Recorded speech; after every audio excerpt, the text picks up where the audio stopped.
Assalamualaikum and very good morning to everyone. Right, I hope you guys are doing fine. So my name is Mahfuzah Rafek. I'm going to be your moderator for today's webinar.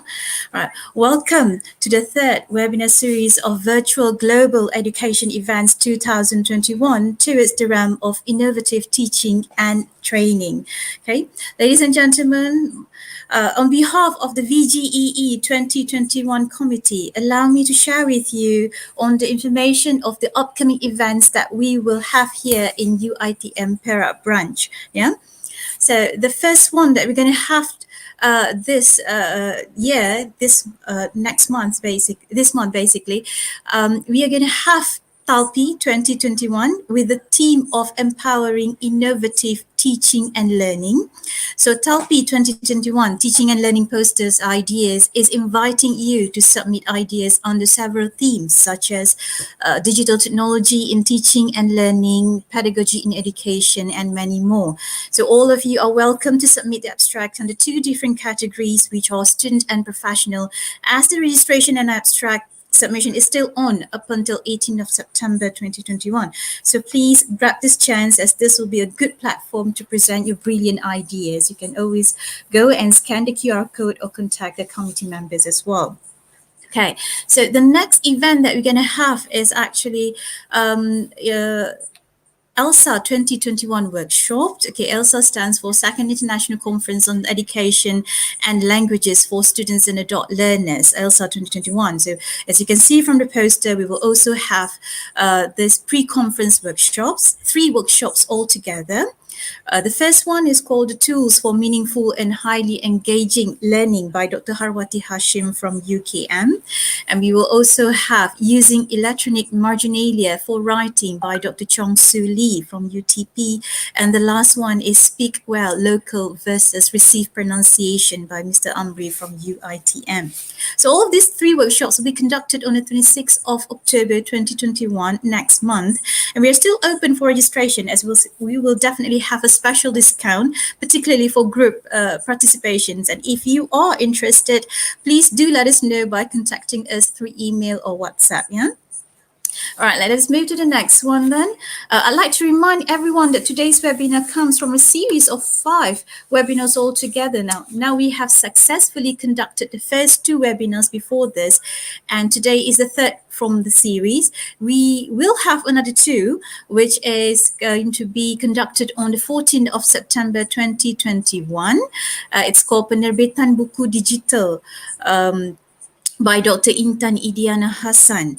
And we will also have the last webinar from the series, which is called Creative Use of Padlet and Generally for Active Learning by Mr. Chua Ki Man. And that will be conducted on the 21st of September 2021.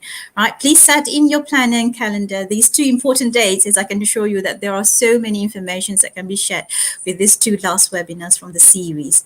Right, ladies and gentlemen, before we start, I would also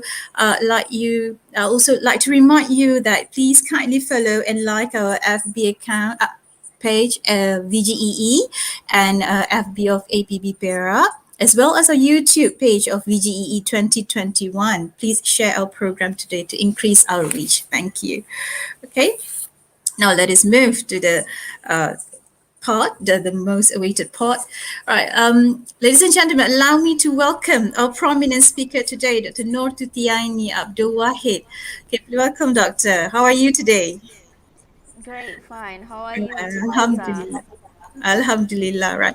So I will say that we have a very interesting topic today as a prominent speaker here, Dr. Titiani Abdul Wahid, and she will share about the topic is called Language and Behaviour Profiling for Teaching and Learning. So let me just give you a little bit of information about Dr. Titiani. So Dr. Titiani obtained her bachelor degree in Science with Education Biology from Universiti Putra Malaysia, and later further her master in education at the same university. Right. She also holds a doctoral degree in curriculum and teaching from UPM as well. And as a former teacher from 3 MRSM in Malaysia, Dr. Tutiani was actively involved with preparing Tri-Question for Mara for the subjects of science and biology. And up until now, she is still actively involved with schools, organizations, universities by conducting seminars, workshops, and talks, particularly on module development, on design and development research, techniques in learning, and most importantly, which is related to our topic today about language and behavior profiling. Now, currently, Dr. Tutiani is working as a senior lecturer at the Faculty of Education, UiTM Selangor branch, Puncak Alam campus. Right? Ladies and gentlemen, I would like to welcome Dr. Tutiani, our speaker for today, with her topic, Language and Behavior Profiling for Teaching and Learning. The floor is yours, Doctor. Okay, thank you, Cik Mahfuzah. Assalamualaikum and good morning, everyone. Thank you, Cik Mahfuzah, for serving as our moderator for today. Thank you, UiTM Perak, in collaboration with Universitas Terbuka Indonesia, for cordially invited me to share an insight with regards to our topic for today. Thank you and welcome to all the viewers who make time to come and join us for today's webinar. And I think it's a good day today to start with what should I call it, mind hack tool such as language and behavior profiling, especially during these online teaching and learning situations. You know, it's a bit challenging here and there because due to the main platform that we use to connect and communicate with our students will be mainly through WhatsApp, email, online platforms such as WebEx, Google Meet and whatnot. So for me, it's crucial for us to recognize or identify the language that being used by our student, because from that language use, we should be able to profile them, okay, to profile them so that we can make a right decision in the various situations. And actually this tool, what I call as lab profiling, also can be used in many situations in our daily life, including with our partner, our children's parents and whatnot, okay? So I think, yeah, more or less we can apply this knowledge later in our daily life situations. Okay, so yeah, let me share my slide for today. You may have a brief insight here and there.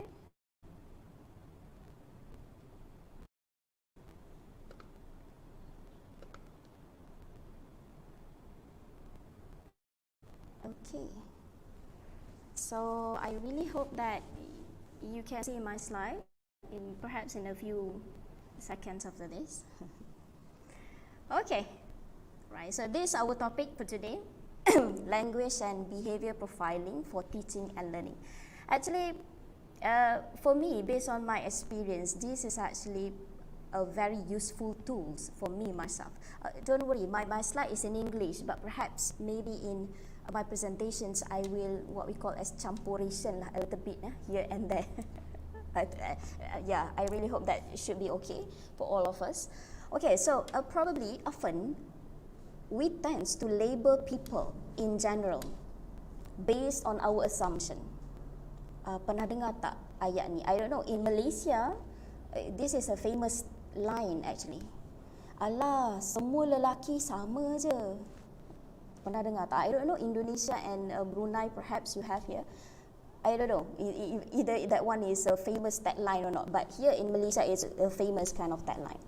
Okay, but it's actually the line ataupun the sentences ataupun the perceptions ataupun the assumption is unreliable. Okay, in general, in reality, not all men are the same.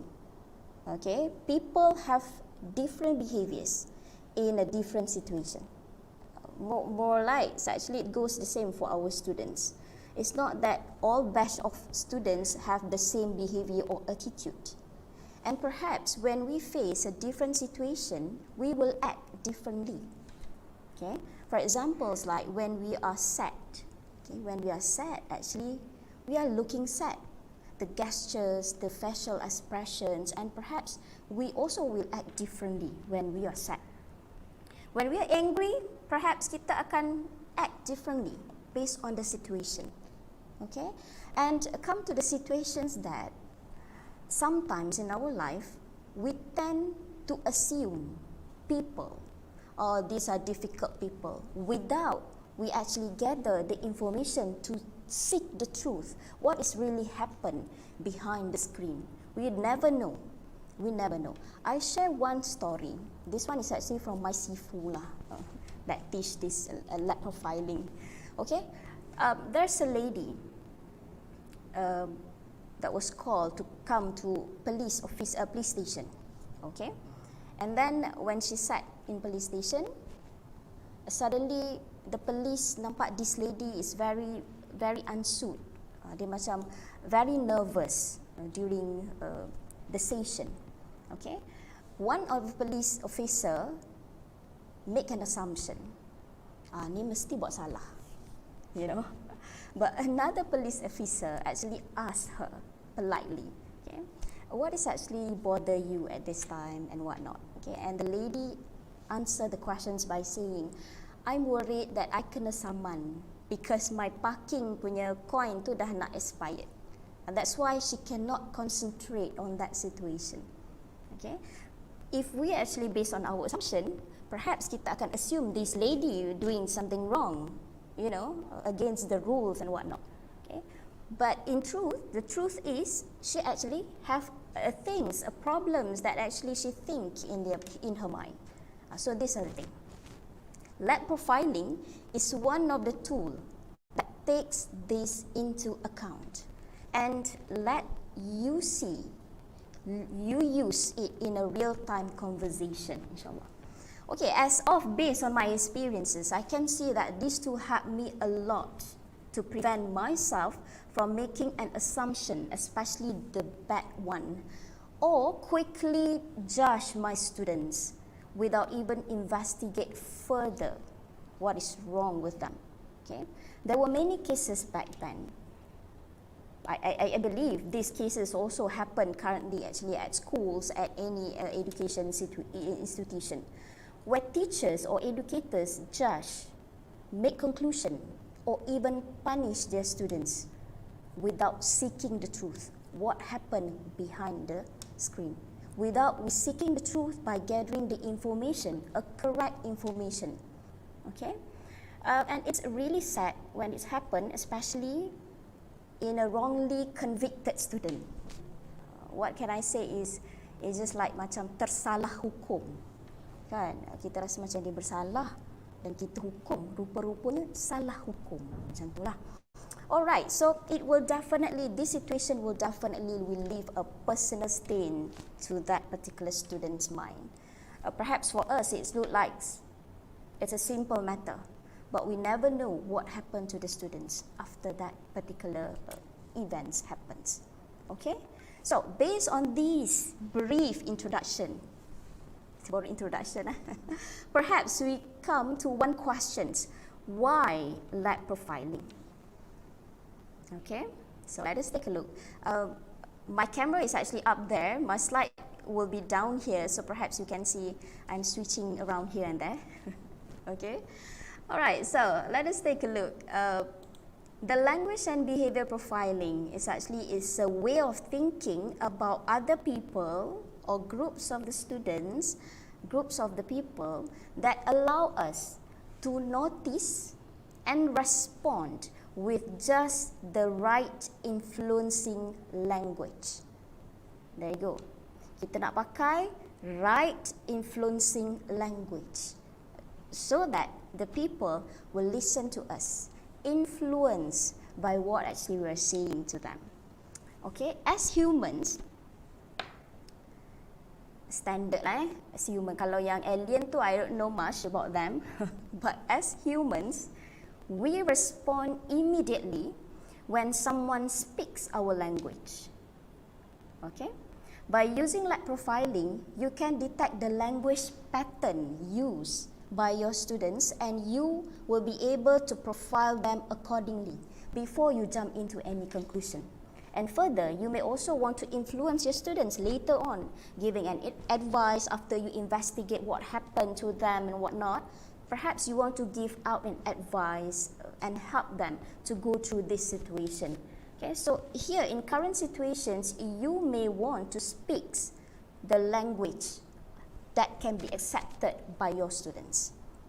Pernah kan bila kita cakap kan, kita cakap as a lecturer, we use our train of thought, kita pakai language kita, and then kita talk to our students. But then they can't accept that because we are not speaks their language. Okay, so dia akan jadi reluctant. The students were reluctant to your advice, and at the end of the day, you can see that even you advise him or them repeated again and again, but it's like macam mencurah air ke daun keladi. Wah, betul ke tu? Betul ke tu? Okay, alright, so in order for you to identify the language that fit them first, okay, we need to do this lab profiling. So hari ni saya akan share macam mana kita nak buat lab profiling, and then kita boleh use lah tak adalah menggunakan, mempergunakan, tapi we need to use this in order to help them later on. Okay, alright, so through lab profiling actually, these tools allow you to understand three main things. Okay, how people get motivated, in this case your students, okay, how they get motivated so that we can motivate them with their pattern. Okay. Second one is how they process information, right, and how they make decision. Okay. So actually, when you know these three things, you should be able to uncover the motivation triggers. Okay, what I call here is uncover the motivation triggers. So you speak the same language with them, that accepted by them, okay? You can diagnose the motivation patterns so that you can motivate them accordingly, feed their needs. Yang pentingnya feed their needs. And also the most importantly, you may use this profiling to touch their heart. Sebab kita ni manusia kan, bila kita sentuh hati tu kan, hati tu akan terus dia punya efek tu lebih cepat daripada kita blabbering, you know. Kita bebel kan. Actually when you touch someone's heart, then yeah, the rest will be history. That's all that I can say based on my experience. Okay, later you may want to apply this to your students accordingly. And actually this profiling ni boleh di-apply in any situations with anyone. Okay, with every person that's around you, your partner, your spouse, your parents, your kids, your children, and whatnot. Alright. Okay, so as we can see, when you touch their heart, you know the pattern. Okay, you motivate them. You can diagnose the motivation. They will quickly agree and influence with you when you speak the language that fit their profile tadi. And as a human being, we tend to open up to people that have the similarity to us. Okay, right? So I think during online learning, these skills become crucial because we never know what happened behind the screen. Not that when we have the session F to F, then we know better. It's just that when online, the teaching and learning become more challenges for both parties because we cannot see each other physically. So perhaps in front of the screen, you need to profile your students at that particular point. Okay, so it's quite challenging also lah for us. Okay, however, panjang introduction tu so that you can figure out what is actually the lab profiling is all about. Okay, nanti takut tanya pula, so bila nak guna kan? Okay, however, you cannot achieve this, what I call as lab profiling and profile your student, if you don't have skills to understand and influence people. Okay, jadi bagaimana? Before we jump into profiling, kita start with the first step first. There are a few preliminary steps that you need to implement before we jump into profiling. If not, buatlah profiling macam mana pun, you won't be able to seek the truth or influence your students. That's the thing that I can share. Okay, because they are reluctant towards the advice. Okay, so first of all, as you can see in my slide, you need to prepare the environment first. Pernah tak bayangkan one of our students perhaps ada behavior problem lah dalam our class. We can see that he's not focusing, okay, he's not paying attention to our lecture and whatnot. So then we call him come to our office so that we can have a discussion based on the situation. Okay, then masuk je dalam bilik kita cakap, sit down. What happened to you? How come you act like this in my class? You just imagine what will happen. Kalau I pun jadi that students, I akan slow lepas cakap sorry, I minta diri dulu ya, ataupun I senyap je, I takkan jawab. Okay. Why? Because we are not preparing the environment, the comfortable environment for them to speak up and open up. Ini kesilapan yang saya juga buat dulu. Kita datang je, kita think to solve the problem, but we actually neglected the points that we need to prepare the environment so that that particular students will open up and honestly speak the truth with us. Kita neglect that kind of thing. Okay, so first of all, of course, we need to prepare the environment. Okay, now let I share this one video so that I can not to convince, just to share with you how the environments can influence other people behavior and mind and even their performance. Okay, alright, wait, let me share this one video. Okay.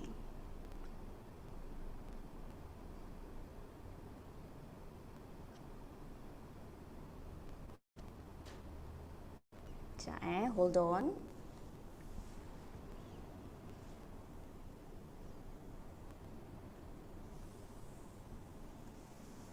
Okay, so I take this video is from YouTube, so I share directly from the YouTube link so that we can see how environment will affect our mind, state of minds, and also even affects our performance, behavior, and attitude. This one is actually the experimental, social experimental done by National Geographic, if I'm not mistaken. Yes, it is. Okay, so let us take a look. It is about make a basket in the basketball. Okay.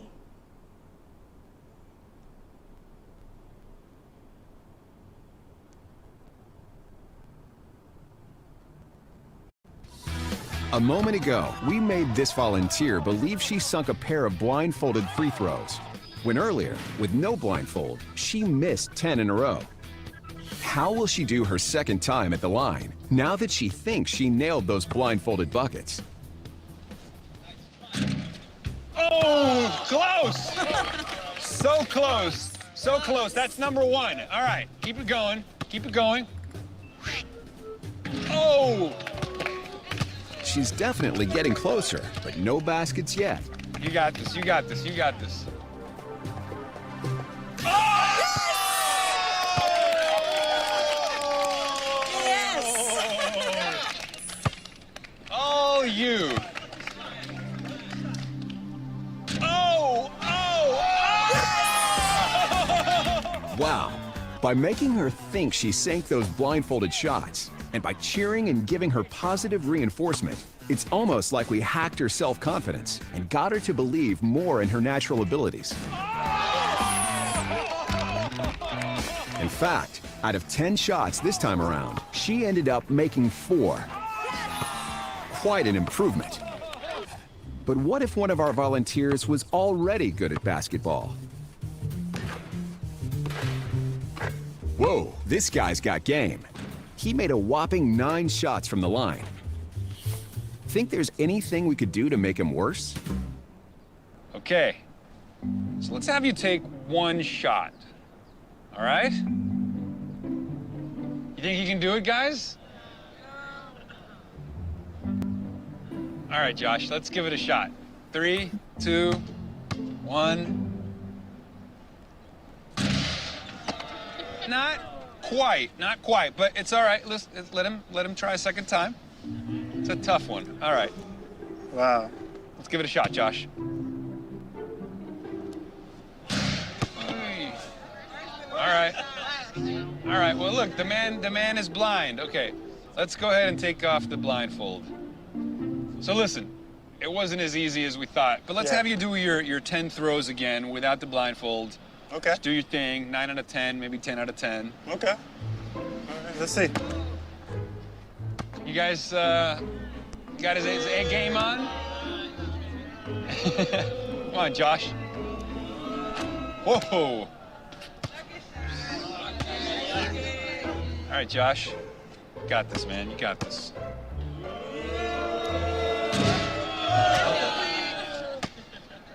All right, that's 2.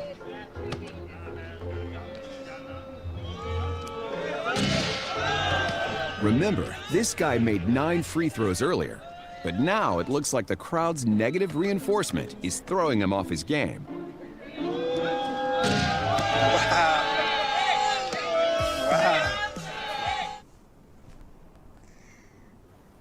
Okay. Right, Dr. Yes, Titi, I'm so sorry to yes. interrupt you. Yeah. There's a request from the participants untuk kuatkan sikit suara because they can't hear you. I Oh, think if okay. it's okay, All right. Okay, sure. I I think the will. microphone should be put closer. Okay, thank you so much, Dr. Titi. Yeah. Okay, thank you. Okay, and let me put it clearer. I think that one is the maximum one. Yeah, I have a maximum volume already. So perhaps you can try to put an earphone perhaps, because I don't know how to adjust it because I have already on maximum. Yeah, and I already unticked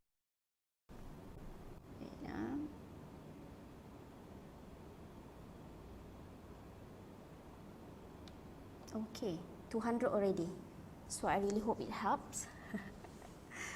Okay. Dah okay ke Cik Mahfuzah? Because it's already maximum in volume. Okay, I think it's better than before. Would it be possible untuk letakkan your earphone dekat the microphone that you have? I Yeah, closer to see. your mouth, I guess. I think that's Okay, so this one will be clearer? yes. Oh, yes, clearer. Very, very good. Okay. All Very right, good. cool. Thank you so much. Okay, no worries. Okay, so based on the video, anyone want to share their thought, you can leave the comments in the comment section, okay, in any platform that you are in. Okay, so let us take a look a bit to the videos, okay. See, the lady not even make a basket while she blindfold, okay, no basket at all. However, the crowd gave immensely support to her, and they make she believed, okay, she make a basket during she blindfold. When she opened the blindfold and make throw, she finally can make 4 in the basket. Okay, this one is unprofessional punya basket. I mean the lady is not professional basketballers pun. Okay, and while for the gentleman, as you can see in the video, okay, memang hebat. Awal-awal without blindfold, he can make 9 out of 10 masuk basket. When he blindfold, can you imagine what the crowd actually made him? They booing him. They start to booing him. And this particular environment surely affects the behavior and his mind of state. He end up, after he opened the blindfold, he just made only 1 in a basket out of 10. He is actually the professional player. Okay, now imagine if this happened in your classroom. You walk into the class, robotically teach your students without prepare the environment. And when your students are not paying attention, you marah-marah without seeking the truth. Okay, it's a very sad situation.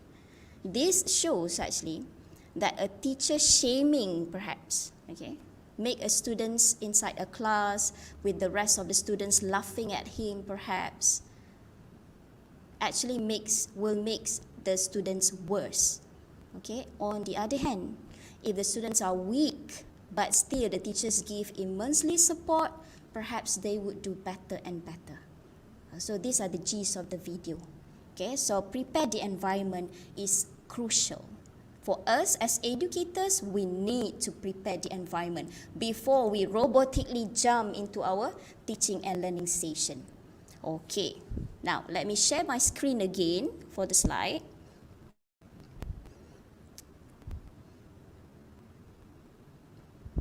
Okay, so now let us jump into how to prepare the environment. Okay, so nanti anyone have a thought, perhaps can share the comment, leave the comments on the comment section. Okay, all right, so first of all, people need to be comfortable. Okay, people need to be comfortable before they open up to other people. When you deal with your students, you need to prepare a comfortable environment for them to learn, of course, for you to teach for sure.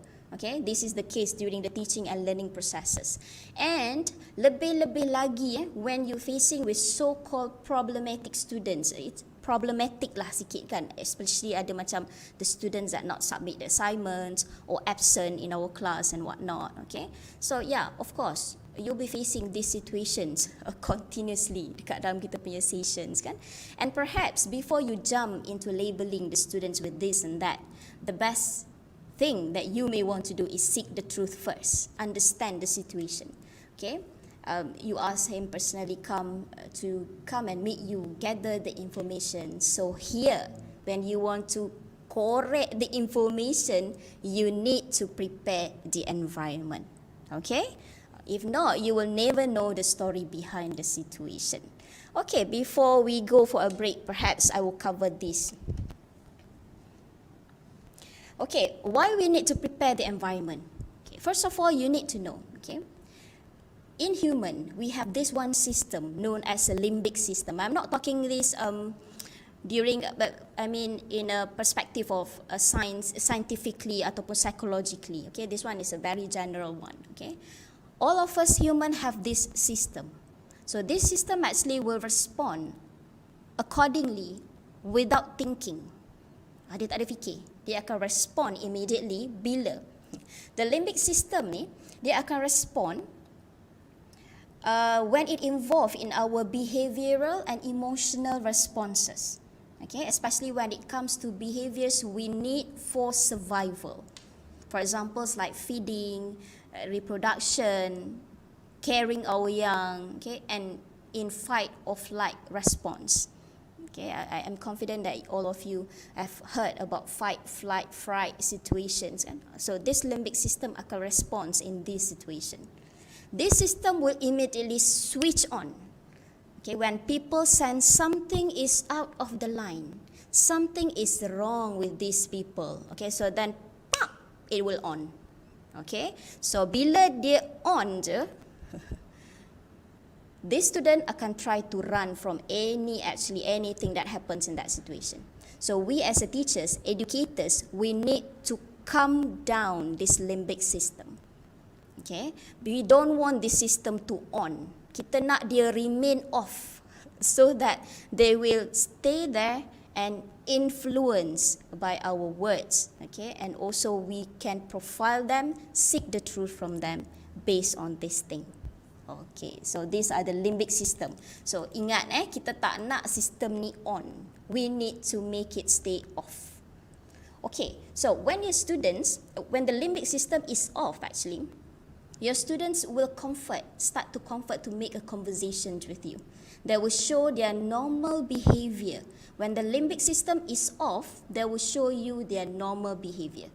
So this is what we call as a baseline. Okay, saya ulang lagi sekali. The normal behavior when the limbic system is off, we call it as a baseline. They comfort, selesa, speak with you dengan santai-santai. Anything that you said in this baseline. Okay, katalah bila dah comfort kan, dia pun duduk, yelah doktor, kita ada macam ni. Dia pun speak with you in very comfort manner. But suddenly, katalah you mention about his mother. Okay, how's your mother? Dia sihat ke? Okay, tiba-tiba bila mention je the mother, the baseline tu dia dah mula kacau. Daripada comfort, calm, okay, suddenly they start macam scratching something. Okay, garu-garu hidung. Lepas tu nanti dia dah mula uncomfortable. So means dia dah out of line. Right. So you may want to recognize what words actually you mention before the behavior come out. Okay, because of what? Due to that particular words, dia dah keluar daripada baseline, so you know there is something wrong about these particular words that you mentioned earlier. Then you need to investigate further about his mother. Sebab kita tahu mother tu tadi yang trigger dia keluar out of the baseline. Okay, so these are the limbic system. When the limbic system dia calm, dia akan comfort, dia akan show you a baseline. Anything that out of the baseline, you need to investigate further. What is wrong with that? Okay, so I really hope that I made myself crystal clear with the baseline and limbic system and whatnot. Okay, so yeah, Ms. Mahfuzah, perhaps before we go further to our next slide, we may stop for break a little bit. Yes, sure, Doctor. Will it be okay if you answer some questions? We have some questions by the participant here. Will it be okay for you to answer it then? Yeah, okay, sure, I think. All right, okay. We have two here. Right, the first one is actually how to keep the students in the baseline during ODL. It's like right now kita online learning macam ni kan, and then how to keep them in the baseline and what kind of techniques that we can apply so that they are not going to be, is what you say, the limbic system has to be off right? If I'm not mistaken. So tak adalah freeze flight dengan fight tu. So macam mana kita nak bagi dia dalam baseline? Sebab kita tak nampak face to face kan? So what do you think on that, Doctor? Okay, all right. Thank you for the questions. All right. Okay, now, yeah, that's why at earlier stage on the introduction, I'm saying that ODL is quite challenging, okay, because sometimes we never know what happened behind the screen. Because some of our students, perhaps they close the camera. Kan? Yes. Dan kita tak pernah tahu apa yang berlaku dekat belakang. Okay, but in anyhow, when you are facing with ODL, okay, perhaps you may want to profile the one that opened the camera first. Itu yang saya buat lah. Let me share my experience, okay? And then focus on the students that open the camera first. Okay, you may want to see their reactions, okay? Give them some praise sincerely for those yang open the camera, so that the other students also may want to open the camera, so that you also can say their names and whatnot involved in the teaching and learning. That one is one of the strategies, so that you know that most of the students will react according to the stimulus that you want to give them. Okay, the first one. The second one is actually based on my experience. I really prepare my teaching tools so that I can cater all types of learners. Okay, we have the major 3 types of learners. Kita ada visual, kita ada audio, kita ada kinesthetic. So the tools itself need to cater at least these 3 major learners. As you can see, when I share my session for today, I'm using videos, I'm using, this with the sounds, and then perhaps I need you to share and interactively comments in the chat section. So you may want to do that, because during the chat session, bila kita ask the students to leave a comments in the chat, actually based on the language they use dekat dalam chat section, you may want to profile them. You can profile them from the language they use in the chat. That's why we need to emphasize, for those that cannot open their camera, please actively involve in chat session. Leave the comments there, so we can profile them based on the language they use. Okay, so that's a few technique lah untuk kita buat dalam kita punya ODL session, insyaAllah. Right. That's true too, because during ODL we're dealing with different types of students, and then if it's a physical class, it's a bit easier for us to profile them. But when it comes to Google Meet, Zoom, or whatnot, it's quite difficult to know. So we have to use different kinds of tools and techniques. That is, yeah. Okay, thank you so much for the question. It was from Dr. Ahmad Muhyiddin. All right, I think we have another one, if I'm not mistaken. It's actually about, can you please share with us how to handle quiet and passive students in the classroom? We have that a lot, especially when they don't want to turn on the camera. So what do you think on that, Doctor? Okay. Thank you for that question. One thing that I always use, one technique, one strategy lah kan. I always focus and pay attention for those who open the camera until the students who don't open the camera and interact actively in my classes eager to open the camera and interact too. Kita bagi praise betul pada yang open the camera. We say out their names, we put them in the limelight, okay, so that other students can see, oh, I pun nak juga nama I dipanggil, so let me try to open my camera and whatnot. Okay, and sometimes perhaps ada yang memang tarik diri betul, pull away. Okay, they close the cameras, they don't even interact in the chats, and then perhaps bila nak present and whatnot, dia akan mula lari daripada the sessions. Okay, so this one is actually, bila kita buat Google Meet tu kan, sebenarnya dia lebih senang tau, sebab kita ada nama kat situ. Yes, okay, so perhaps you can say out their name. Okay, say out their name. How are you? Dah makan ke belum? Dah sihat ke? Because the keywords here is to touch their heart. Okay, to touch their heart.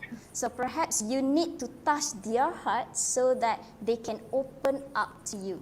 That's why we need to prepare this environment so these particular students can start to open up to you. I think if you do that, okay, perhaps 14 weeks of the lecture tu mungkin minggu ke-6 ke-7 tu dia dah mula a bit open up to us and involved in the class. Okay. Yang penting kita dulu, as a lecturer, we need to, satulah saya nak pesan betul-betul kan sebagai educators, don't judge your students. Okay, perhaps they are not actively involved due to some issues. Okay, so perhaps after class, you may want to message them. Are you okay in my class today? Then recognize the language that they reply to us. What type of language they use, and through that you can profile them. Either dia macam mana nak motivate dia, the diagnose the pattern of the motivations and whatnot. Kita boleh figure out from the text yang dihantar pada kita tu, insyaAllah.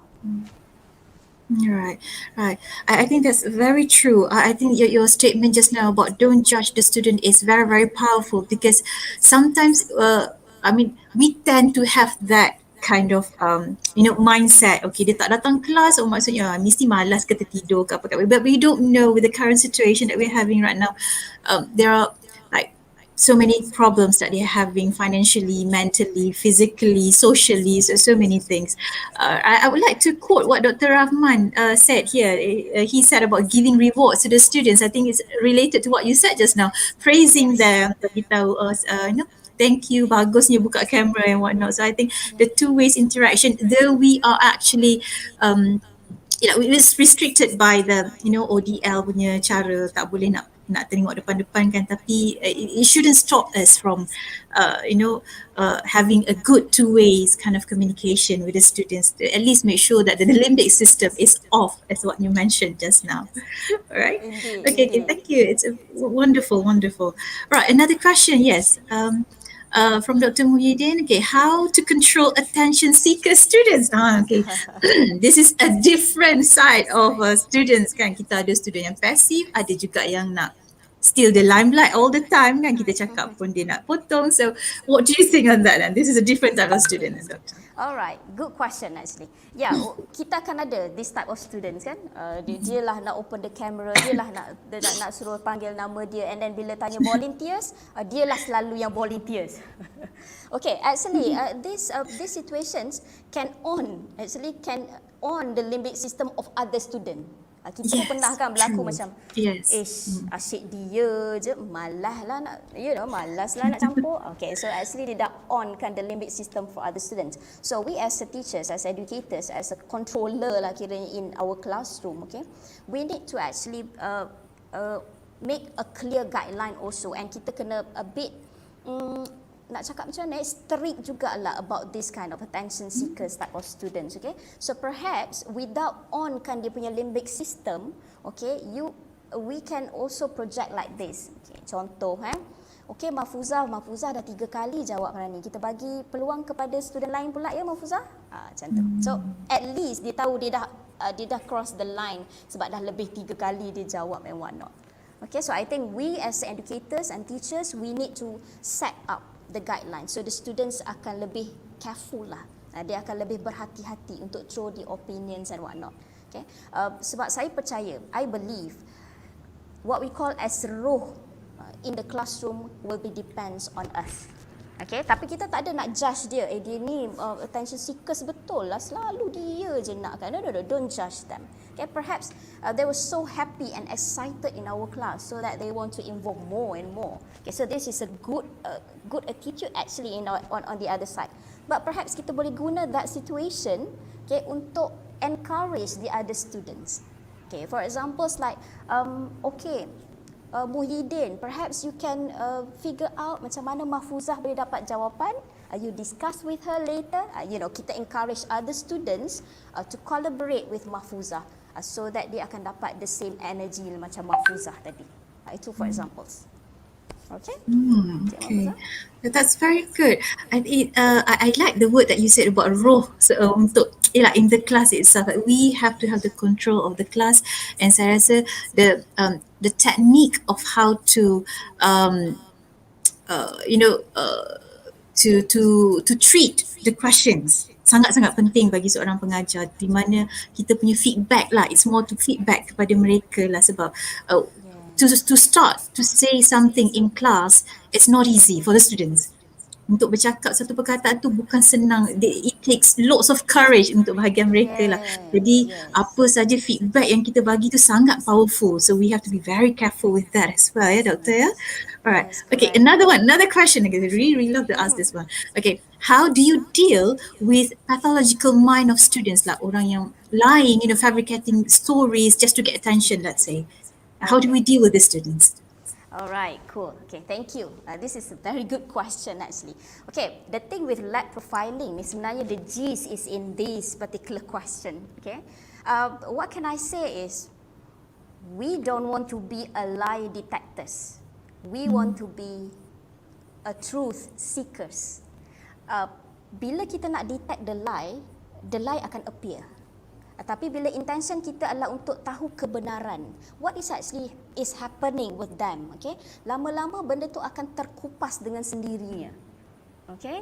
And when you know the truth, what happened to the students, like, for example, like fabricating the stories, if you know how to deal with this lab profiling, at the end of the day, the students will come up with the truth. So kita akan tahu the true story behind the situations. Kenapa they come up with this idea? Contohlah kan, kenapa dia lying? Perhaps she's not a liar, tapi dia lying to hide something from us. Kalau kita immediately jump, dia ni memang penipu ni, daripada SEM lepas sampai sekarang memang penipu. But we never seek the truth. Kita tak pernah nak gain informations and have these discussions kan, profile him, profile her, so that kita tahu what is actually happen behind the screen tu tadi. Then we never know the truth. Kita akan terus label the students as liar, you know. Yeah. So ini the keywords is, kita tak nak jadi lie detectors. Kita nak jadi the truth seekers. That's the thing. True. I think yes, that is very, very true, doctor, because it's like if you're looking for a fault, kalau you cari salah, you memang akan jumpa salah. Right? So kalau cari yang menipu, memang akan jumpa yang menipu. It's like the mindset that we have, right? It's very dangerous as well, yeah? Very dangerous. As teachers, I think kita kena avoid that kind of assumption. Yes, Kita memang kena clear our mind, clear our heart. We open up to our students, okay? And then sometimes perhaps kita boleh guna macam, yelah nanti bila kita tengok the profiling tu nanti kan, kita boleh guna that kind of thing untuk attract them back to us. Because kita tak nak macam labeling, sebab our words as a teachers ataupun educators ni, dia akan leave a stain tau to the students' heart. Sampai dia believe, kadang-kadang you ni asyik menipu saya je, for example, katalah kita tercakap benda tu pada students kan, and they will believe that they are liar. So nanti dia akan lying again and again because you believe that dia adalah lying. So kita need to be very careful lah with the terms, the words that come out with our mouths. Yes, I will agree on that very, very much, because we heard stories saying that contohnya lah kan macam ada orang yang berjaya, prominent figures for example, and then bila dia quote kejayaan, dia kata, oh when I was a student, cikgu saya cakap saya boleh berjaya, so saya ingat perkataan dia sampai sekarang, and then something. So how powerful our words are for the students. Sebenarnya kita kadang-kadang kita tak perasan kita punya perkataan hari ini 10 tahun, 10 years, 20 years masih lagi ingat dan valid kepada students, ya. Alright. Okay, I think can we continue then, doctor? Alright. So I think there are so many other things that you would like to share with us. So I think I think after 30 minutes I'm going to have another break. Nanti kita akan entertain lagi lah ya, soalan-soalan yang nanti. Close again back to you, doctor. Okay, thank you Cik Mahfuzah. Okay, so let's continue to our next session, insyaAllah. Thank you for the questions. I really hope that the first part tadi benefits for you and you may want to apply in your class later. Semoga bermanfaat. Okay, so this is our limbic system tadi kan. So bila dia on, this what will happen lah. Firstly, dia akan freeze. Kalau tak dapat, dia akan diam lah, dia akan freeze. Okay. Kalau dia boleh fly, dia akan fly. Perhaps kalau online kan, kita meet up dengan dia, the students, and then dia akan leave the meeting lah kot, dia akan fly. And then the third one, kalau tak ada chance untuk fly from that situations, they will start to fight. Okay, so means dia akan give lah all the dia akan fabricate lah the stories, dia akan start to lie to you, to hide something. Okay, to hide something. Not because of definitely dia adalah liar, tapi to hide something so that you don't know the truth. Okay, so kita tak nak benda tu. Kita nak seek the truth. Alright. Okay, so macam mana sebenarnya nak suruh student ni open up to us kan? This is actually the technique that I also learn from my sifu lah. Tok guru. I also have teacher in this particular in this particular topic kan. So these are actually a very quick technique that we can instantly build rapport with our students. Okay, perhaps there are some students that you close with dan tak perlulah nak build rapport sebab dah lama kenal kan pula jiran sebelah ke kan. So we don't have to build rapport too much. Okay, but still the rapport is need to be renewed. Nah, dia macam lesen juga lah, dia kena renew juga sometimes. Okay, but perhaps for those some students that we never speak to, kita tak pernah ada conversations, okay, and suddenly they don't come to our class, so of course we need to follow up with them. Okay, so first of all, before we start the conversations and before we want them to open up to us comfortably, we need to build rapport first. Okay, so these are the acronym of the rapport. Perhaps maybe many of you also pernah dengar benda ni, okay, because I've already shared this 2 or 3 times already for webinar. But today kita akan refresh. For those yang very new to this acronym, let us go through one by one what is actually mean by salam mesra. Okay, so salam mesra ni actually the teknik yang I belajar juga dengan my sifu. Okay, so this is actually a very good technique and instantly will build rapport with somebody. Dan ini kita boleh guna, apply in any situations. Okay, you first met with someone, you boleh guna this acronym. Kita tengok apa itu salam mesra. Okay, so the first S. Okay, the first S is actually say out name and greet. Okay, say out name. If you don't know the name, ask the name first so that you can say out their name later in the conversation. You know what? Because as a human, we are a selfish human. Okay, we love when people say our name. Contoh kan dalam kelas ramai-ramai and then suddenly kita say out one of the students' name. Okay, so actually even kita tak tahu what happened in their minds, but actually they like macam, wow, she called my name, you know, and oh my god, she called my name lah. Dia macam yuhu kat dalam kepala dia. Sebab kita selfish, kita suka bila orang panggil nama kita. So say out name and greet. Simple. Okay, simple. Assalamualaikum Tuti. Assalamualaikum Tuti. You know, greet. Say out name and greet. Okay. The second one, A, will be asked 3 simple questions. A very simple questions, a quick one. Dan kita boleh cakap macam direct pun 3 soalan tu. Okay, contoh, Assalamualaikum Tuti, apa khabar? Sihat ke? Dah makan? Very simple questions, 3 simple questions. Okay, so that kita boleh make a conversations later on. Alright, itu satu. Okay, and then L will be let out sincere praise. Bila dia dah jawab tadi, dah makan, alhamdulillah sihat kan. So kita let out sincere praise. Let out sincere praise ni actually kita kena praise them sincerely with the gestures, with the facial expression. Dia tak jadi macam cantik baju. Kan, tapi macam muka cantik baju. Tak jadi sebab dia tak ada facial expression tu. So bila kita praise tu sincere dengan muka-muka, dengan mata-mata yang bersinar dan sebagainya.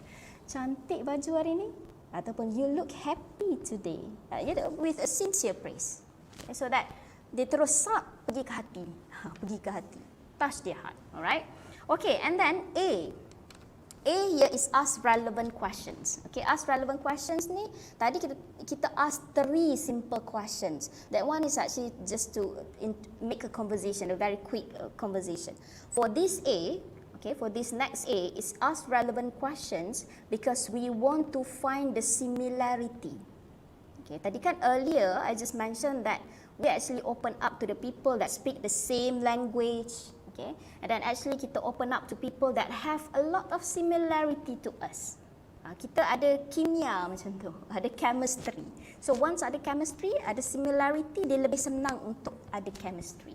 Okay, so ask relevant questions ni kita nak tahu apakah similarity between both of us.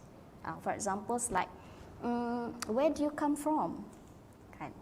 Tiba-tiba kawan sebelah cakap, I am from Jakarta. Oh wow, me also from Jakarta. You know, when we find the similarity, then the chemistry will start to build up. Okay, the rest will be history. Bila banyak sangat similarity kan, aduh kan, tiba-tiba jadi kawan baik. Okay, so itu adalah ask relevant questions. Okay, and if you want to end up the conversation, please make way. Kalau kata kita nak continue lagi the conversation, ingat kita nak masuk kepada profiling nanti kan, so tak payahlah make way. Okay, so ini boleh diabaikan lah. But in case you want to make way, then please make way. Jangan tiba-tiba hilang. Saya daripada Jakarta, saya pun daripada Jakarta, pop, hilang. Tak boleh lah, kita make way to end the conversation. Okay, alright, so that one is for salam. Salam is actually to make a conversation. How about mesra? Mesra is actually can occur congruent dengan salam ni. Dia boleh jadi sequence ke? Dia boleh jadi simultaneously, bersama-sama dengan salam ni tadi. Okay, let us take a look. What is actually the first M? Okay, I go very quickly at this one so that nanti boleh apply lah later on. Okay, first of all, make eye contact. Of course, bila kita say out name, greet, ask relevant questions and whatnot. At this point of the moment, you need to maintain the eye contact with this particular person. Okay, bukan apa, pernah dengar kan? The eyes are the window to the soul. Wah, kan? So, masa kita buat eye contact tu actually we are showing that we are paying attention. Okay, means you are paying attention to what they say.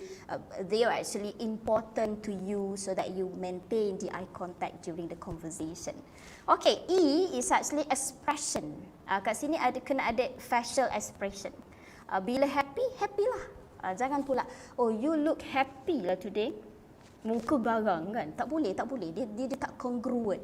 Okay, so you look happy today, you look healthy today. So kita punya facial expression mesti congruent. Okay, must congruent with the words that come out from our mouth. Okay, S will be smile. Senyumlah. Senyum kan itu satu sedekah, so senyum. Okay, masa kita nak build rapport ni, smile. And smile tu kena sincere lah. Janganlah tiba-tiba sengih kan, tak boleh lah. Smile sincerely. Okay, R is actually reduce distance.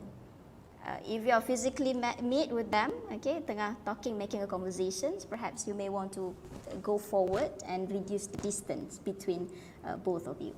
Okay. And online also can. Okay, for example, macam bila kita dalam kelas kan, kita santai macam ni kan, kita belakangkan, push forward our body to the seat. And then suddenly when your student says something that actually caught your attention, ataupun you nak tunjukkan you pay attention to what actually they are talking, then move forward. Okay, so that we can reduce the distance between, even we are separated by the screen, tapi still dia ada movement ke depan tu tadi. Okay, and the last A is acknowledge by nodding. Maksudnya bila dia bercakap, sekali-sekala angguk lah. Tapi janganlah macam kan, kadang 1 jam duduk mengangguk macam tu penat juga. Dia akan on the limbic system. What happened to these people? What happened to my lecturer ni kan, macam menganyi je. Tak boleh.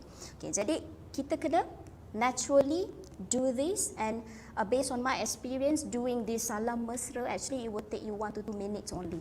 Okay, because mesra actually will happen simultaneously with salam tadi. Okay, so this is actually the technique to build an instant rapport with your student.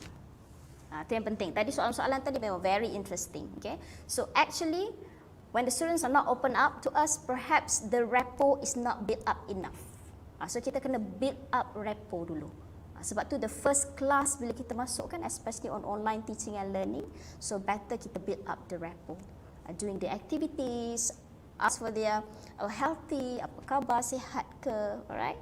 And then perhaps once a while you need to give them rewards. Macam ada one of our viewer mentioned tadi by Dr. Rahman, okay, give rewards. For me, based on my experience in my class, I always give a rewards for them, like they're collecting something if they ask ataupun answer the questions.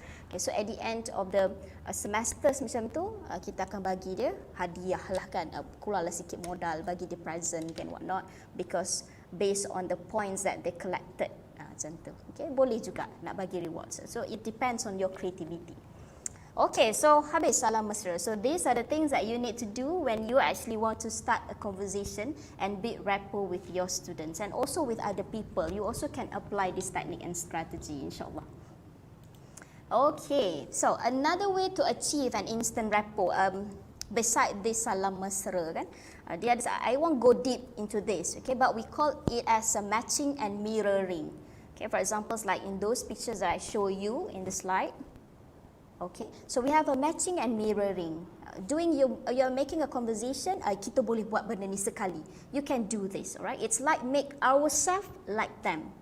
Okay, one way that we can do this is to match and mirror their words. Okay, perhaps they are saying something like I came from Jakarta.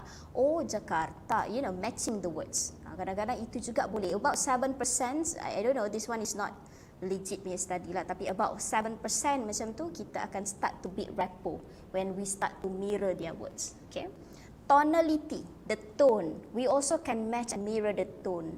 Okay, for example, our friends ataupun our students is actually in sad situation. Okay, so we may want to match the sad tone tu tadi, so that they know that we are actually in the same situations like them. Okay, it's like make ourselves like them. Because when we find more similarity, dia akan lebih cepat untuk chemistry to build up. Okay, and we also can matching and mirroring the gesture. For examples like in this picture. Okay, we can see Prince William and Kate Middleton. Actually, they are matching each other. Nampak macam merpati dua sejoli. Betul ke merpati dua sejoli? Saya lupa. I'm so sorry. Okay, and then the two lady, okay, dekat bawah tu, dia nampak macam very happy, making a conversation to each other, and they are mirroring. The gestures. Okay, so macam nampak macam oh my god, this is so happy. Alright. Okay, so this one actually many ways lagi you want to match and mirroring. For examples like breathing rate. Okay, for example, if you are talking to your students face to face, perhaps you may want to match their breathing rate. Okay, blinking rate pun boleh kadang-kadang kan, macam kita match, bila dia blink, kita blink pun boleh. Or facial expression. Okay, when someone happy, then we match the facial expression. We also look happy for them. Okay. Alright, so these are the things that you may want to top up on the top of the salam mesra tadi. Okay, so these are the things. When you are doing salam mesra and we're doing matching and mirroring and whatnot, okay, you will notice they are start to comfort to talk to you. Okay, when they are comfort to talk to you, yang menunjukkan baseline tu tadi kan, they will start to express their expression to you. Okay. Dan bila dia dah comfort, showing their baseline, the limbic system also come down, tak ada tanda-tanda the limbic system is on. Okay, so perhaps you may want to start to profile them. Kat sinilah kita nak profile. But please bear in your mind, you need to prepare the environment first. Make sure the environment tak ada gangguan, calm, selesa, comfort. And then you need to build up the rapport so that they will comfortably open up to you, speak up to you, okay? And then you want to profile them. Okay? Right. I really hope that you stay with me, guys. Okay, cool. Okay, so now let us move on to language and behavior profiling. Okay, the two steps is very important, but yet these are the crucial parts lah, because they already comfort and open up, ready to open up to you kan. So we want to do the profiling. Okay, so are you ready? Ready good lupa tak boleh nak two-way communications using StreamYard ni kan. Alright, now let's move on. Lab profiling, language and behavior profiling. Okay, so it is a tool, consists of a set of questions. Okay, to profile people, we have a set of questions that anyone actually can fit into casual conversation or use as a formal survey for groups to pick up the patterns people use. In this case, people here is your students. Okay, so you can use this tool and use this set of questions. Actually, the whole set of the questions ada about 13 questions. Okay, but definitely in 2 hours I won't be able to cover all of that. Okay, however, these questions I will present and share with you today is closely related to each other, and yet still it serves as a powerful tool to profile your students. Okay, tak perlu complete 13 question pun tak apa. 13 question tu usually bila kita nak interrogate lah, interrogate somebody, then perhaps we need all full complete set. Okay, but to profile your students, I really hope that these two dah able to serve as a powerful tools for you to profile them. Okay, so let's say lah kan, let's say you get into a situation with your students. Katalah nak bagi nama siapa tak naklah Cik Mahfuzah. Kita ambil nama lain. Ini nama rekaan semata-mata, okey? Katalah kita pilih nama Ali. Ini tak ada kena-mengena dengan hidup atau telah mati dan ada kat sini. Minta maaf ya. Saya ambil satu nama. Okay, let's say Ali, this is our student Ali, absent few times to your class. Okay, so perhaps you need to investigate further. Okay, what are the problems? What actually the situation? Remember, we are the truth seekers. We are not the lie detectors. Okay, kita nak seek the truth. So kita pun panggil Ali, ataupun in online situations perhaps we message Ali, or perhaps we have a conversations through Google Meet ke, kita buat meeting with Ali only. Okay, so many platforms lah you can use. Okay, so bila kita dah ada Ali, kita dah build rapport, kita dah prepare the environment, okay, it is suitable for us to discuss this kind of topic. Make sure Ali is ready for having a conversation with us. Jangan bila kita call Ali, Ali kata, oh saya tak sihat lah hari ini, doktor, for example, kan. Jangan, don't proceed. Okay, because he won't be able to open up to you because due to the situation. So that's why environment is very important. If it's not suitable, then don't proceed because you never know the truth. You will never seek the truth if the situation is not favorable to you and to him. Okay? So just to make it clear lah. Sebab kadang-kadang ada juga yang come back to me. I do this, I do the lab profiling, but still the students won't open up to me. Then I ask them, do you prepare the environment? Do you build up the rapport so that they can comfortably speak to you? Alah, I lupa lah nak buat yang tu. You know. So this kind of thing is very important. Even though kita rasa macam senang je, but actually this is very important. Okay, because our human minds memang work like that. Okay, they just do. Alright. Okay, so kita go back to Ali tadi The case sekarang I fabricate lah, I buat lah. Ada case ni Ada tak ada kena-mengena dengan mana-mana Ali. Okay, so let's say Ali absent to your class and then perhaps you want to meet with him. Okay, you prepare the environment, you build the rapport. So, the first question that you need to ask Ali after dia dah comfort dah, 2 step tadi dah settle you need to ask this question. Okay, perhaps nanti boleh modify lah into the situations that you got into with your students. What about this is important to you? This tu dalam quote unquote tu is actually refer to the situations that you got into with him.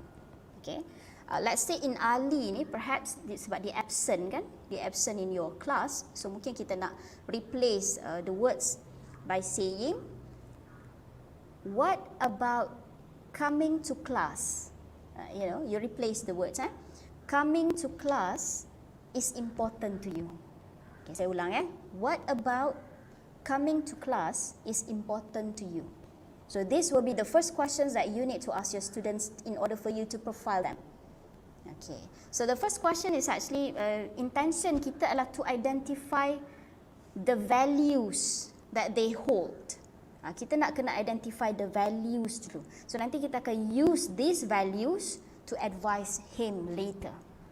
Okay, so you may want to recognize and listen carefully to the words they use. Okay, katalah for the first questions, Ali answers, I need to learn and finish my studies because I really need to help my family. So you need to really carefully listen to the words he used. Okay, saya ulang balik Tapi kalau tak sama minta maaf sebab saya reka-reka jadi. Reka-reka. Okay, I really need to learn and finish my studies to help my family. Okay, so agak-agak what are the values? You may leave the comments in the comment section. The values will be to help the family. So kita nak hold on to this value because nanti kita akan guna balik help family ni in our advice later. Okay, so that one is the first question. Okay, now the second question will be, why is that is important to you? That dekat dalam these questions refer to the values yang Ali jawab for the first question tadi. Why is that values is important to you? Okay, so the second question is actually to identify the types of motivation that Ali ada, the pattern of the motivation. Okay, because we as a humans, kita ada dua jenis. Oh sorry, this question akan kita tanya 3 kali. Later I'll explain. Okay, the type of motivation ni kita ada 2 types. We have towards, we have away from. Okay, so these patterns yang kita nak identify in Ali. Ni kita ada towards, kita ada away from. For examples, why you do good things? Okay, why you do good things? Then you answer, I want to go to heaven. I want to go to heaven. Saya nak masuk syurga. So itu adalah motivation towards. Sebab kita nak masuk ke sana. Okay, let's say I ask somebody else, why doing goods is very important for you? Then dia cakap, I'm afraid to go to hell. Contoh kan. Saya takut nak masuk neraka. So nampak kita pull away. Actually, that particular person dia adalah pull away. So this the types of away from. Motivation dia adalah away from. So when we want to advise them, kita akan guna 2 cara berbeza. The first person kita akan pakai towards. Okay, advice kita mestilah towards something. The second person, bila kita nak advice, kita kena guna away from types of advice. So really hope this will give you an initial idea what we'll do after this. Okay, so let's go back to the second question. Let's say kita tanya the first question dulu. Why is that is important to you? So kita ambil balik the value tadi. Okay, jadi dia akan jadi macam ni. Why helping your family is important to you? Ada value tadi tu kan? Why helping your family is important to you? Alright. So this one is actually to get the types of motivation tadi lah. Then you kena recognize lah the types of motivation for the first. Kita tanya what is the type of motivation, away or towards. Let's say Ali jawab. Nak reka dialog. Okay, katalah Ali jawab macam ni. I don't want to live in poverty anymore. Okay, dia dah selesa kan dengan you, so dia akan open up lah. I don't want to live in poverty anymore. Okay, keluarga saya miskin. Saya tak nak ada hidup dalam kemiskinan. So nampak What types of motivation is this? Tak nak ada hidup dalam kemiskinan. Yes, it is away from. Okay, so the first pattern adalah away from when you ask the first question. I mean the first time of this question. Okay, now the second one kita nak tanya lagi sekali. Tapi hati-hati jangan sampai limbic system dia on. Okay. The second time kita tanya, kita nak ambil yang the first answer tu tadi. Kita nak tanya balik. So Ali cakap, I don't want to live in poverty anymore. Okay. So kita tanya lagi.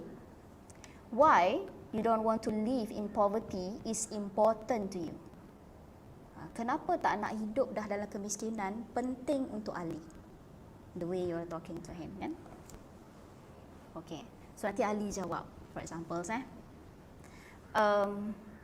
jawapan dia ni kita kena recognize betul-betul, away atau towards. Let's say dia cakap, saya dah tak sanggup tengok adik-adik saya kelaparan, tak cukup makan. They don't have enough food. I cannot see them, hungry anymore, for example. Okay, so I don't want to see them hungry anymore. Tak nak dah tengok. So again, what type of motivation? Again, away from. Dia tak nak dah. Okay. Now, the last time.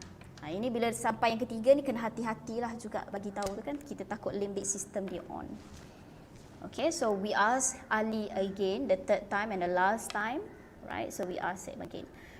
Kenapa tak nak tengok adik-adik kelaparan itu penting untuk Ali? Kita ambil dia punya jawapan tu, put balik dekat dalam kita punya question. Okay. Let's say Ali pun jawab, I want to see them live happily. Saya nak tengok adik-adik saya hidup bahagia. So this type of motivation is Away ke towards? Dia nak tengok adik-adik hidup bahagia. So actually it is towards. Okay, so we have Ali pattern. Kita dah dapat pattern Ali. First, saya tak nak hidup dalam kemiskinan. I don't want to live in poverty anymore. Away.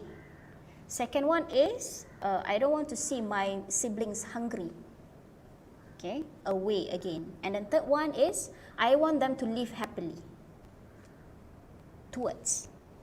So we get the pattern. Away, away, towards. So these are the patterns that you want to profile, and then use this bukanlah against them, to advise them, okay, to help them. Okay, so let us go to the third one.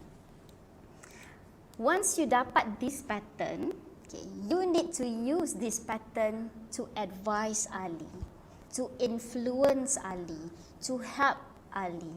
Okay, so kita pattern tadi away, away, towards, right?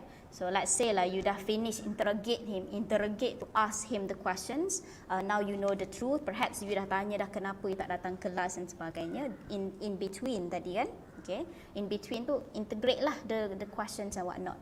Okay. So now you nak start giving an advice to Ali. Okay, so kita nak guna pattern ni. For examples, kita pun cakap lah, Ali, itulah Ali kena belajar bersungguh-sungguh. Kena selalu datang kelas. Kalau tak nanti Ali tak faham the content. You don't know how to calculate this and that. You don't know how to calculate this and that. Dia kan away tu kan. Away. Pattern dia pertama away. Ali tak nak nanti kan kalau Ali tak tahu macam mana nak calculate. For example, saya ini my spontaneous words lah, sentences kan. Okay, so away. Okay, and then the second one away lagi kan. Imagine, bayangkan kalau mak ayah tahu Ali tak datang ke kelas. Mereka akan sedih. Saya yakin Ali tak nak mak ayah sedih. Tak nak mak ayah sedih. Away. Away, away. Okay, and the third ones will be towards tadi kan. Okay, so you have a very limited time. A very limited time, and then this I want to give you a free advice to you. Okay, datang kelas selalu. Okay, ini adalah peluang Ali. You need to grab this chance, and please, you can make your parents happy. Towards. Ali boleh buatkan mak ayah bahagia. You know, so kita dah masukkan dia punya pattern kat situ. Mungkin kita rasa macam alah ini semua orang boleh buat, tapi without knowing the pattern, you may not fit their needs. So these are the patterns that you need to fit in. Okay, and these patterns akan vary from different people. Dia akan ada different patterns. So that's why you need to ask this first and second question, so that you may want to identify the pattern first. Dan bila kita dapat pattern, kita akan susun elok-elok. You may want to choice of words also need to be very careful, okay, and then follow this pattern so that you can influence and advise Ali effectively. Dia akan serap tu dia punya sound effect tu kan teruk betul. Dia akan sap terus towards Ali's heart. Because why? Because you feed their needs. Actually this technique ramai yang sales advisor guna, salesman kan, bila nak beli kereta ke nak beli tab ke laptop kan. Actually dia profile dulu kita, nak beli apa, kenapa nak beli, untuk apa. Actually they are profiling us. Once they know kita punya motivation, dia akan use that particular motivation untuk influence kita. Kita akan jadi macam kena beli. You know, because that is actually the motivation that we have in our mind. So it goes the same with your students. So you may want to recognize this pattern, okay? Then you may want to identify the pattern and then use the language, speak in the same language that fit their needs. Okay? Itu dua soalan je. Guna dua soalan dulu. 13 soalan nanti. 13 soalan nanti. Okay, so perhaps it will be more complicated than this dialogue that I give an example, okay, because it's a limited time, so I give you a very simple examples of the dialogue. Okay, perhaps it will go on and on lah. Mungkin the second question, so dia akan alternately lah ask the questions, other questions that you want to know. Okay, but perhaps you tak payah tanya tiga-tiga sequence pun tak apa, it's okay, right? It may take sometimes for a few people, based on my experience, sometimes the first time you are actually making a conversations with them, they won't open up yet. They won't open up yet. Okay, perhaps you need to have the second session, the third sessions, then they start to feel comfortable with you, then they akan come out the truth lah, the true story akan come out later. Okay, and still by profiling them, you may have some advantage, okay, some advantage because you speak the language that fit their needs. Kalau kita tak profile macam tadi, if you don't recognize the pattern of motivations, kita bagi nasihat tapi dia tak fit dia punya motivation pattern tu. So semacam in any way dia takkan fit the need. So kadang-kadang dia ada ketirisan kat situ. So that's why we need to fit their needs. To make your advice more convincing kan. Kadang-kadang ada yang datang balik pada saya, I dah build rapport, I already prepared the environment, I don't know, I did the best, okay. But when I profile them, I recognize the pattern, but yet when I'm giving out an advice, my students still the same. They won't react, dia tak ada respon. Macam itulah lebih kurang kan. Saya selalu go back to this particular colleague yang tanya saya balik ni. Actually, perhaps rapport tu mungkin ada certain students they need more time. It's not easy to open up to people. Because sometimes, especially for the students yang macam, less word types of people kan, very private type of people. So perhaps they won't be able to open up instantly for you. So big rapport tu perhaps can happen in a few sessions. Later baru dia open up. Okay. And then sometimes ada juga yang dah make a few sessions but still dia macam malu-malu nak cerita and what not. Ataupun dia tak berapa nak absorb lagi the advice. Okay. I'm telling them, okay.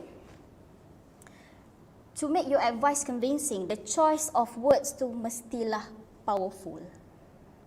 Kita tak boleh cakap, okay cuba tengok cuba tengok Ali. Kalau you buat macam ni kan, you takkan boleh tau. The choice of words also need to be very carefully choose. You cannot simply throw the words.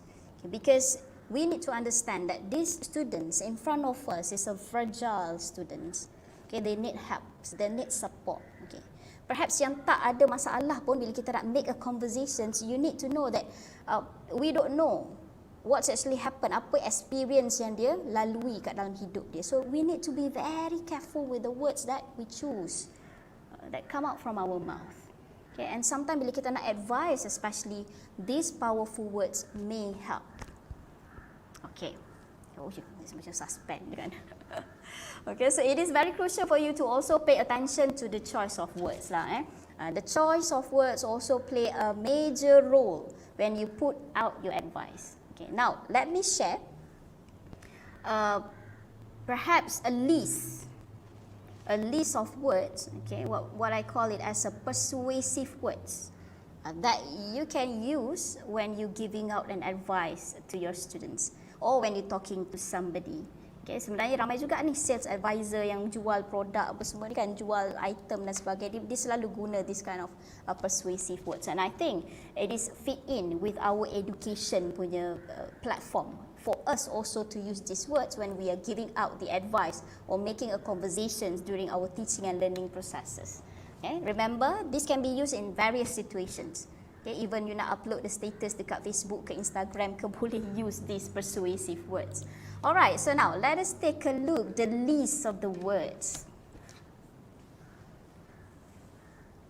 Okay, so I list out 8 persuasive words here. So let us go through one by one the list. All right, Doctor, I'm so sorry. Yes. We've got lots of questions actually waiting for you before you move to the persuasive words. Would it be okay for you to answer it first? Yes. Sure. Okay. So the first question that we can ask, this is actually from Dr. Rafida. Okay, so she asked about how are we going to deal with people who are not feeling good, who are not feeling good with us. Mungkin tak selesa dengan kita ke apa kan, probably dengan students ke macam mana. So if we in the class for example, and then kita ada juga students yang might not feel comfortable with us, ke contoh lah kan, regardless of whatever reasons, yeah. So how do we deal with that in class then? Okay. Okay, thank you. Thank you for that questions. All right, so this one is a tricky one. This one is tricky one because we as a teachers ataupun we as their educators ataupun teachers inside the classroom, actually we need to however fit in with the situations. We need to control our emotional first. Okay, mungkin kita assume yang the students have some bad assumptions about us, but we assume them. Okay, that's why we really need to find the truth dulu. Kalau I suggest based on my experience kan, we find the truth. Kalau kita tanya profile dia, kita advise, and then suddenly kita tahu yang oh yes, memang she not comfortable to open up with us because due to some reason, memang kita tahulah truth is dia tak boleh speak with us. Okay, so in these situations, yang paling terbaik yang kita boleh buat adalah ask some help from our colleague that perhaps ada good relationship with those students, okay, to ask the students and then know actually what is seeking the truth, what has happened and what are the situations that they're facing with. Itu adalah cara yang terbaik. Kalau kata kita dah seek the truth and then memang the student have the problem with us, the problem is actually us. Kita yang masalah pada dia. Dia tak boleh tengoklah muka kita, contoh lah. We don't know kan. But please don't assume first. Kita kena tahu dulu the issues. Okay. Kalau betul the problem is us, then we need to seek the help from the colleagues yang mungkin close with that student untuk approach the students. Itulah in my opinion, Cik Mahfuzah. Yeah. I think it is maksudnya kita kena first thing first, we don't assume things, ya. Kita tak assume dulu, because tadi yang doktor ada sebut ya, kalau kita cari yang salah lah yang kita jumpa, right? So first of all kita clearkan mindset dulu lah yang we are trying to how to say, to repair things, ya. Kita nak menambah baikkan keadaan. So sometimes kadang-kadang we have tried our best, kita dah tengok kepada bahagian student, lepas tu kita kena tengok juga pada bahagian kita lah, maksudnya right? It has to work two ways lah, ya. Okay. Yes, It's very exactly. interesting. It's very interesting. Ya, betul. Right, I think we have another one. This one, I think this is a continuation from what we had before this, sebelum kita break tadi sebelum ni. So the question is about in classroom environment, should we distance ourselves from liars and fabricators in class? So maksudnya student-student ataupun yelah yang orang di sekeliling yang probably menipu ke apa ke, negative people lah, right? So what should we do? So should we send them go to the student fair division ke apa, or how do we deal with that in class? Okay, this one is tricky one also. But yes, from the beginning, we have to set mind that again, I repeat this again, we don't want to be a lie detectors. Kita tak nak hukum, these are the liars, these are this and that, okay? Perhaps they have some problems that we need to interrogate or investigate more. Okay, let's say after investigation, kita dah profile, kita dah giving an advice, and then we know the thing is, katalah I just create one situation. For example, like memang dia meniru, contoh dia plagiat, for example, in doing their work. Okay, and then suddenly dia mengaku dekat kita, memang dia plagiat the articles because she don't have time, sangat penat. Tiba-tiba cakap, kenapa penat? Kita tanya kan, sebab I need to take care of my sick mother, for examples. Okay, so this is actually that we want to seek, kita nak cari yang ni.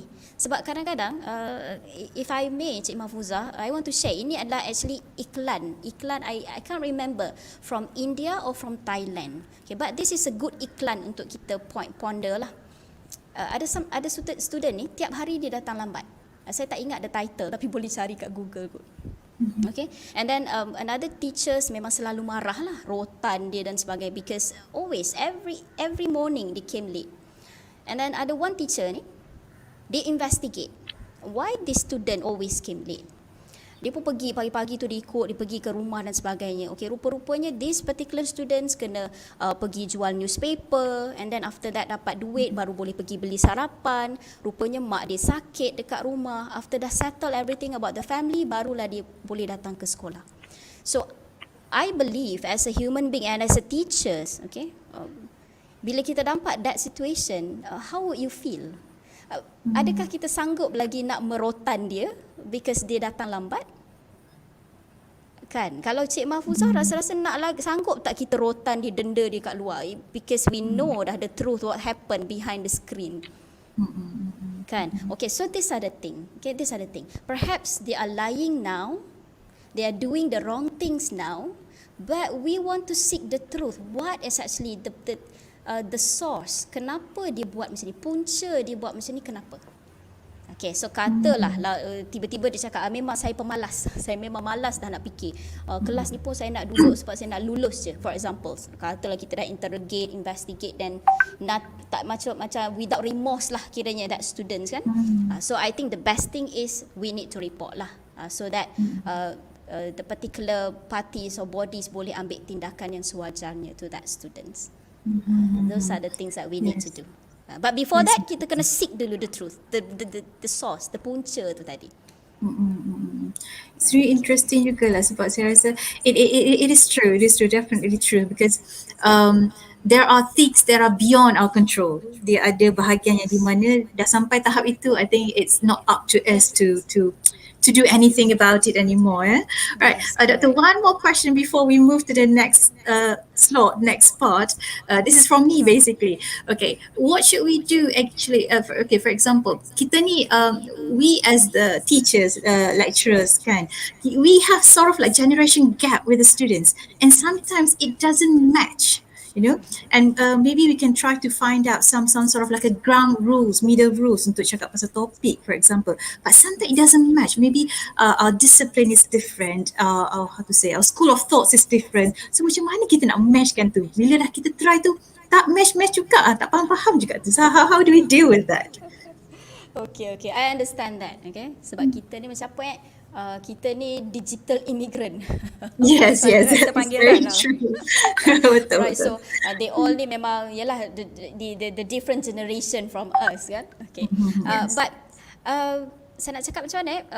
Sebersalah juga saya nak cakap benda ni, but we as a teacher, okay, the mature one from them kan, we need to fit in with the situation, even though we are not actually nak act macam dia, macam the students, but at least that's why we need to profile dia, okay, because when we profile them like this, we know how to fit in.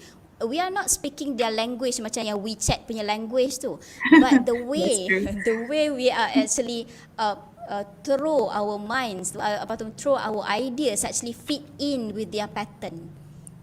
Even we are not speak the same language macam mereka. Mungkin ada topik-topik yang kita tak tahu pun untuk build the rapport and what not. Okay, but still bila kita buat lab profiling ni, Cik Mahfuzah akan I don't know, you may want to apply this and then feel it by your own, okay? Yes. Because once kita fit in the pattern, it's like this student dia macam easier to open up to us, and then they start to I don't know, based on my experience kan, they start to macam, oh sorry doktor, because I tak pernah nak understand this kind of thing. Dia rasa sorry for themselves, okay, because perhaps selama ni dia ignore this and that, apa yang kita cakap this and that. Mungkin selama ni kita cakap not using the pattern yang fit in tu. So that's why the motivation pattern tu, yang the 2 questions tu, itu memang kena tahu. The values tu, yang penting sekali value tu kita nak pegang dulu. And then nanti Cik Mahfuzah boleh guna the value untuk give an advice in any situation, insyaAllah. Right, inshallah. Try that out. Yes, Okay. please. Oh, another question, doctor. Okay, Yeah, this sure. is from Facebook, taken from Facebook. How to cater for toxic students who cause troubles to other students? Susah juga ni. We have students yang kacau student lain nak belajar, susah kan. And then mungkin what we are having right now bila dah ODL ni, when they have problems to do assignments in a group work ke macam tu kan. Jadi menyusahkan pelajar yang lain. So how do we cater for this problematic students then? Okay, alright. Thank you for the questions. Okay, now again, I go back to the content yang kita dah discuss tadi kan. Kita dah recognize dah these are the toxic, ataupun kita dah ada dapat komen lah, complain lah daripada other students kan. For example, macam Cik Mahfuzah cakap, ada in a group of students ada seorang lah yang memang pak pacak. Yes. Memang dia tak buat apa. Memang ada, mesti ada. There will be that. Okay, and then the other students report kepada lecturers. Okay, so the first thing is, based on my experience also, I always get the stories from two sides. Okay, I always get the stories from two sides. The students yang kita cakap, oh ini problematic student, dia adalah toxic, gini, tak buat kerja dan sebagainya. We have to seek the truth from him first. Kita kena tanya dulu the situations. Okay, we need to understand. This is the most important things. Please avoid to make assumption. Ini adalah the very big word for today. Jangan assume yang macam, oh dia memang tak bagus, student ni memang tak bagus, semua subjek dia memang tak bagus. No, please don't judge your student, because if you as a teacher judge your students, nobody will believe him. Okay, so we as a teachers, we need to have this hope for him, and kita punya role adalah to seek the truth. Okay, so investigate, a bit rapport with him, make a conversation, and kita nak tahu kenapa dia jadi macam tu. Apa yang lead dia jadi begitu. Okay. Let's say lah tiba-tiba dia kata memang saya tak suka dengan seorang kawan saya tu dekat dalam group tu. Okay, so we as a teachers, we as a lecturers, kita kena atas budi bicara. Okay, how about I change the group to the other group? Perhaps kita boleh tanya the other side also, boleh tak kalau saya tukar dia ke group lain? Are you happy with that? So kita kena cari win-win situation for all the students. Dia memang berat, Cik Mahfuzah. Jadi cikgu ni is not an easy things. Okay, but yet kita solemnly swear to become a teacher. So Yes. So yes, difficult or not, these are our responsibility. And for me, kita tak boleh take easy on this particular thing. Okay, because we are actually in the field of educates people to become a good people. So first of all, we need to be good first. Try to be a good people first. Then kita boleh ada a clear mind untuk atas budi bicara, mencari kebenaran dan juga make a decisions at the end of it, insyaAllah. Yes, insyaAllah. Yes, I agree with that. Sebab saya rasa as a teacher or educator, we have to have that soul. Jiwa tu kena ada dulu. So kalau kita, let's say if we treat kerja kita sekadar, oh ni adalah kerja, I'm gonna get the salary every month, jadi dia tak sampai, because we are dealing with them berdepan lah. I mean, like frontliner lah kita ni, kalau dengan education ni kita lah yang ke depan sekali kan. So kita sendirilah, we have to, to repair ourselves jugalah kan. Kesedaran lah, I think semua tu kesedaran pada kita own thing. Okay, alright Doctor, so we have to continue. I think you have so many things. I think 2 jam sebenarnya memang tak cukup tapi okay, Doctor kena continue juga, because we are looking for this persuasive words juga, macam mana cara nak guna persuasive words ni. Okay, thank you Doctor, back to you. Alright, thank you Cik Mahfuzah, and thank you for all the questions, really interesting. Kadang di platform macam ni lah kan kita boleh tahu the other questions from other lecturers' perspective, and sometimes kita share the same problem pun kan. Okay, alright, so before we go to persuasive words ni, based on the questions that have been asked to me previously, I really need to remind this again, okay? When you actually practice the lab profiling, okay, these tools actually boleh educate ourselves, kita train ourselves, not to quickly jump on the conclusion. Jangan cepat-cepat menghukum. Okay, saya suka satu perkataan ni, saya lupa saya ambil daripada mana kan, but these terms ni, this quote actually, lebih baik tersalah memaafkan. Kalau saya salah, tolong betulkan dalam komen. Lebih baik tersalah memaafkan daripada tersalah menghukum. Dia macam kalau dalam statistik dia ada type 1 error, type 2 error. Jadi maksudnya lebih baiklah kalau kita memaafkan orang yang buat salah daripada kita menghukum orang yang tidak bersalah. Okay, so jiwa kita sebagai teachers, I believe, I confident all outside, educators outside there, okay, that yang mengajar dengan passion, kan, it's in the blood. Jadi benda ni kita selalu ada timbang rasa dengan our students, okay, because we as a teachers, kita bukan nak mendidik mereka dari segi the performance on the paper, okay, but our actually amanah tu adalah beyond that, because we actually want to educate the people to become a good human being, untuk menjadi khalifah di muka bumi, untuk menjadi seorang mukmin, untuk menjadi seorang hamba, kan, yang bersifat hamba. Itu semua adalah tanggungjawab kita sebagai cikgu, beside the parents at home lah. Jadi kita ni adalah the figure, the crucial figures dekat dalam dia punya education. So please, sebab tu saya kan, based on my experience, saya sangat berhati-hati bila saya nak say something to the students ataupun nak present the teaching and learning processes. We really need to be very careful apa yang kita present, because that one akan actually educates them to become somebody, and we as a teachers want to educate them, inspire them to be like us, and actually more than that, to be better than us. So itu yang kita selalu ingat kan. Jadi jauhkan sifat cepat-cepat menghukum. Tak hantar buku, tak hantar assignment, hukum.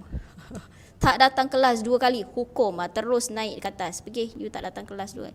Without seeking the truth. So this is the sad thing. Sometimes the student mungkin dalam keadaan sangat tersepit.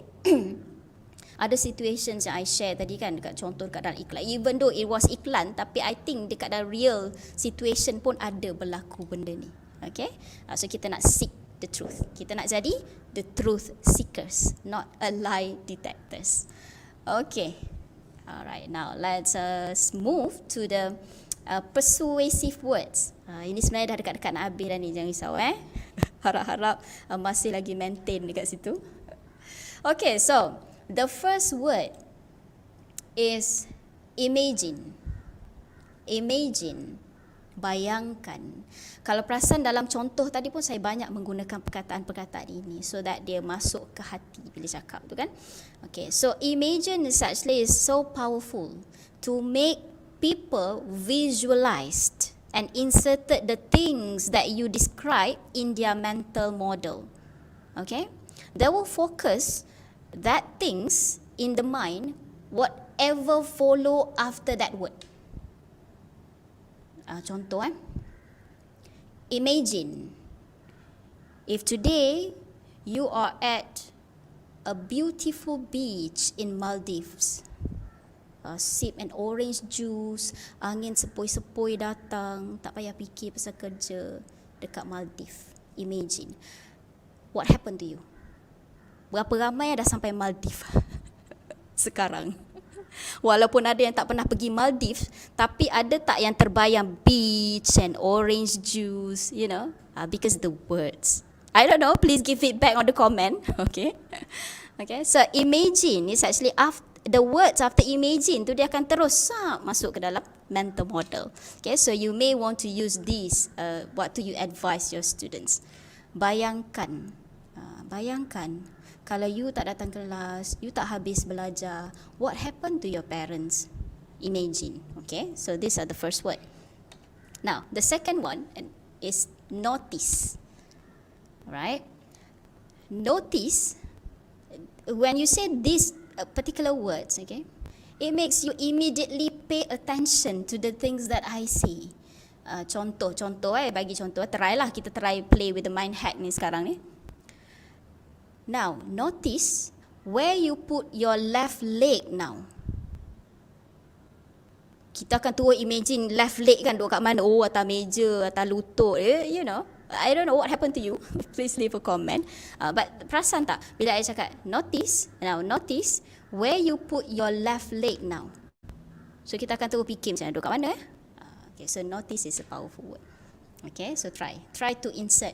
Sebab tu bila nak bagi advice, nak bagi help, nak make conversations, use this particular word so that dia akan cepat sikit masuk ke dalam hatinya. Okay, next. Free. Free. Okay, the third word is free.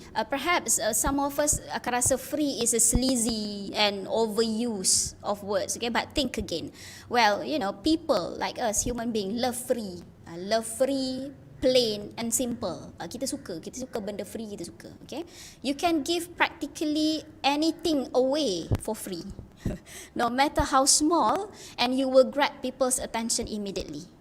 Contoh, kalau lah dalam kes Ali tadi kan, if you can say to Ali, now Ali, this is your chance, okay, and I want to give you a free advice today. Just insert that. For example, dia macam, oh yeah, you know, I like this. Contoh. Jadi dia ada kena juga dengan beberapa situations and then people, types of people. But you can use this free kind of word. Okay, you should creatively use lah based on the situation. Okay, the next one will be because. Okay, because the words is actually give you the power of reasoning to persuade and influence people. Tadi you dah berjaya dah profile the students, okay? So kita tinggal hujung kuku je lagi nak persuade and influence them by using these persuasive words, okay? So after because tu dia akan nampak the effect, cause and effect lah. If you do this, okay, if you do this, then you won't able to achieve this because sebab kadang-kadang ada type of human beings yang dia nak kita cerita ataupun kita cakap based on the facts, based on the evidence, evidence proof. Tambah kalau macam surrounded us ni adalah academician kan. Kadang-kadang kita bercakap saja kan, mana paper Q1 bukti for example. So ada this type of people yang memang nak evidence based macam tu kan. Okay, so because. Okay, and then the next words will be you. You is a very powerful words. Remember when I said we all sorry, excuse me. Ni tengok nak habis masa dia pun nak mula buat hal. Siapa faham? Okay, remember when I said we all are selfish people, kan? We want people to talk about us. Okay, say our name, betul tak? Okay, so when you use you, okay, people will think you talk about them. So actually dia akan rasa macam they will feel that they are important in this matter, in this topic. Okay, notice how I use you from the start.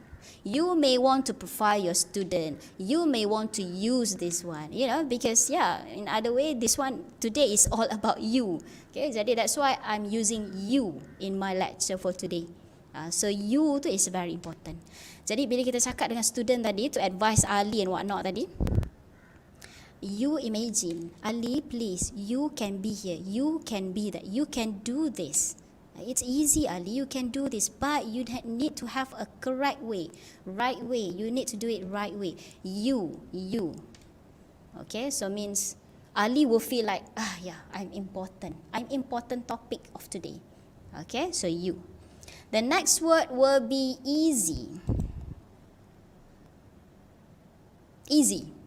Easy ni bila kita dengar mudah kan easy. Okay, mudah didapati.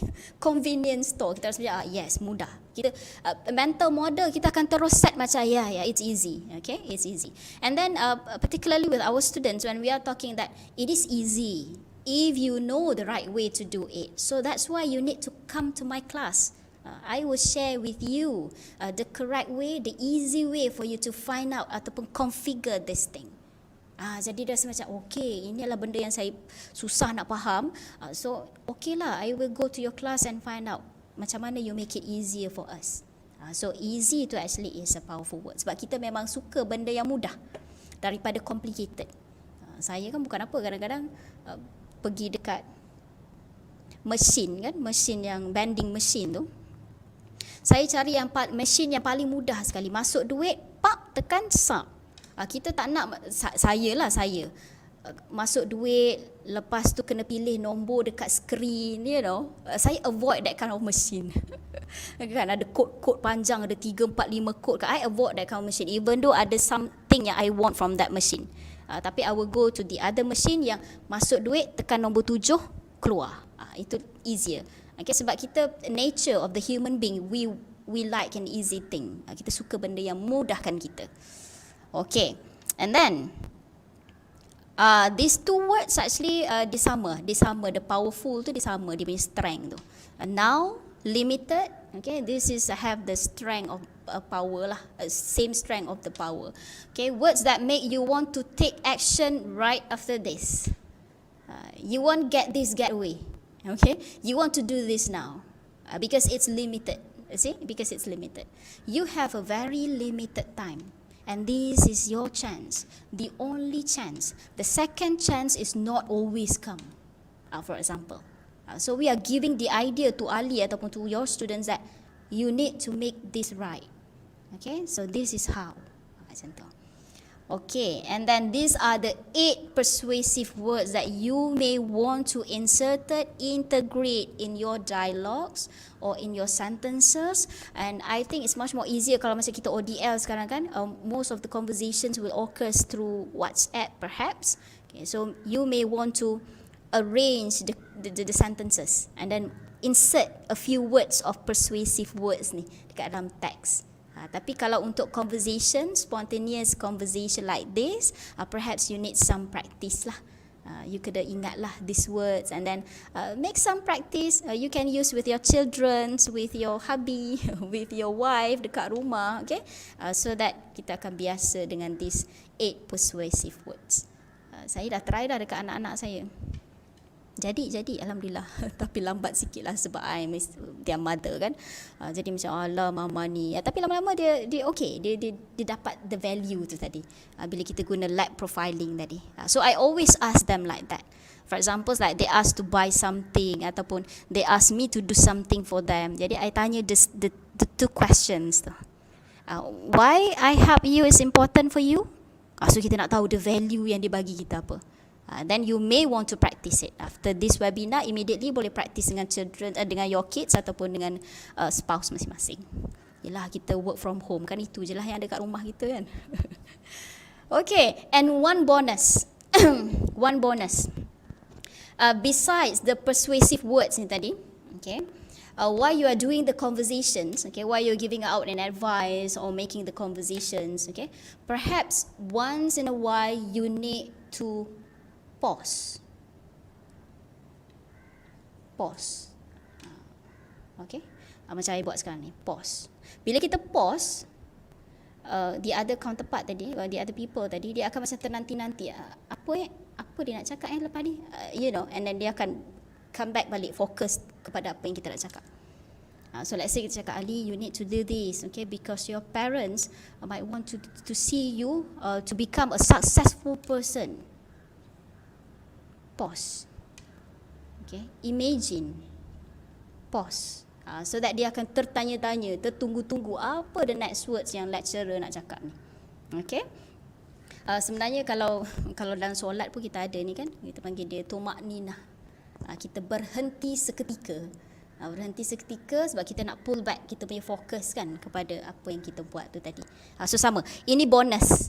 Ini bonus untuk sahabat-sahabat di luar sana, the viewers yang tengok sama ada di YouTube ataupun di Facebook. So ini adalah antara the things that you may want to do. Because I believe, okay, the words ni tadi, I believe the words actually have a very powerful influence to people's mind. The words can make people smile. The words can make people sad actually. Okay, a breakdown with our words. Sebenarnya words ni dia ada sangat power yang sangat powerful. Macam mana nak cakap? Power yang sangat powerful. Kadang-kadang dia akan leave a stain kalau kita choice of words kita tu salah digunakan, tersalah digunakan. Well, based on my experience, words are powerful. Okay, maybe you never realize it or you realize it but doesn't really believe into it or you see it but not looking perhaps, okay, but I do believe the words are powerful. Okay, so however, let us watch this video, okay, before kita end the session. Kita watch this video first. Alright, sekejap I want to share this video, the last video for today. Let me share this. Hold on, give me 1 minute.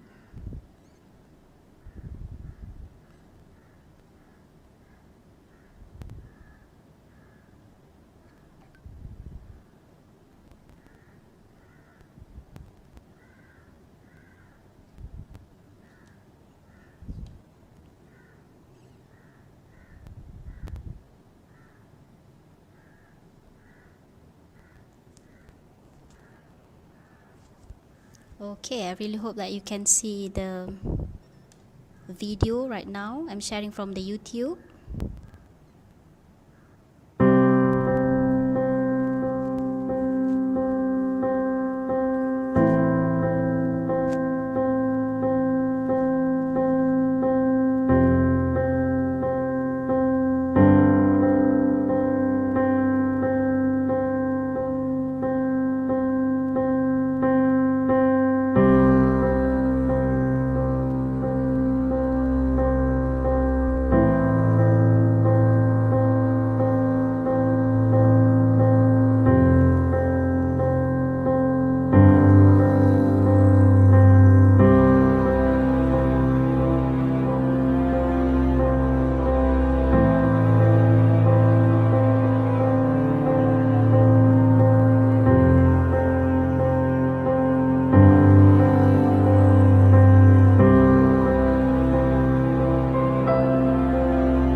Okay. All right. Yeah. So, yes, based on the videos, as you can see, well, words can play a huge role to influence, to persuade people, to make people confident about themselves, you know. So, yeah, you as a teacher need this skill. Kita kena perlu berhati-hati dalam choice of words, okay? Especially when dealing with the students, okay? Because they are, you know, kan baru nak grown up and then they fragile, jadi they need perhaps this support, okay? So please be careful with the words. There are ton of variables, okay, but one thing has been proven time and time again: certain words do have more power to influence people. Okay, why? They just simply do. Okay, guys, so take home message from me today. Okay, truth seekers find knowledge. Lie detectors always make assumption. Okay, so you want to become a truth seekers and learn something from everything. Okay, indeed, from your students also. Actually, every day we learn something new from our students too. So please humble upon. Kita pun kena jadi orang yang sangat rendah hati, rendah diri dan menyayangi mereka. Okay, so alright, I wish all the best for all of you out there in your teaching and learning processes throughout this semesters and next semesters. We want to be a good teacher who inspire our students to be like us and more actually to be better than us. Saya minta maaf sekiranya ada salah silap terkasar bahasa. Yang baik-baik itu datangnya daripada Allah, yang buruk itu datangnya daripada saya, manusia biasa yang penuh kekhilafan. Ambillah yang baik-baik untuk dijadikan pedoman. Allah bless. That will be all from me. With that, I give back the screen to Cik Mahfuzah. Back to you, Cik Mahfuzah. Thank you.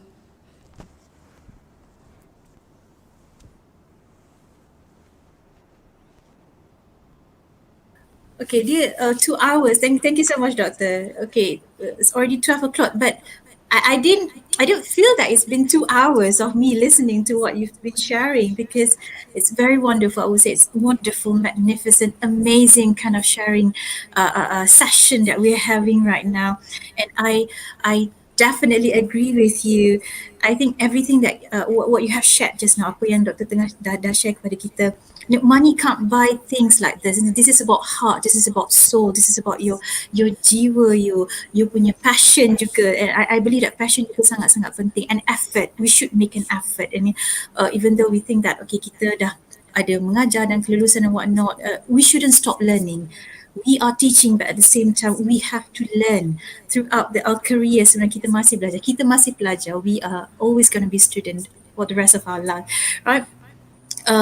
It touches our heart. I think definitely it touches our heart a lot, and I think that feelings, emotions, and powerful words are the things that drive us to become a better person. Yeah, right. Thank you so much, Dr. Tutiani. Thank you so much. I can't say. Tak nak cakap apa lagi betapa berharganya everything that you have shared today. Yeah? Your ideas, your thoughts, your experiences, and hopefully it will be helpful untuk kita menghadapilah challenges in the future, and we will have long way to go dengan ODL and whatnot, all the problems and hiccups that we have around us. Yeah. Okay, thank you so much, Doctor. I'm hoping that next time kalau we have another webinar, we would love to invite you, and hopefully it can be longer. Okay, lebih banyak lagi benda yang boleh di-share. Okay, it will be longer. Because I would love to know more about the 13 questions, the language profiling tu kan. I would love to know more about that. Okay, all right. So thank you again to Dr. Tutiani, to all the participants from Malaysia, from Indonesia, from Brunei, from all over the world. Thank you so much again. And I would like to remind you that we're going to have our next webinar, which is scheduled on 14 September and 21st of September 2021. So please mark your calendar with that. And I also would like to remind you that the link of the attendance has been shared in the respective platforms. And please do fill it up to get the certificate for attending this webinar session. You can also scan the QR code over there. Right? Okay, thank you again, everyone, for coming. Okay, all right, stay safe, everyone. Have a pleasant day. Assalamualaikum.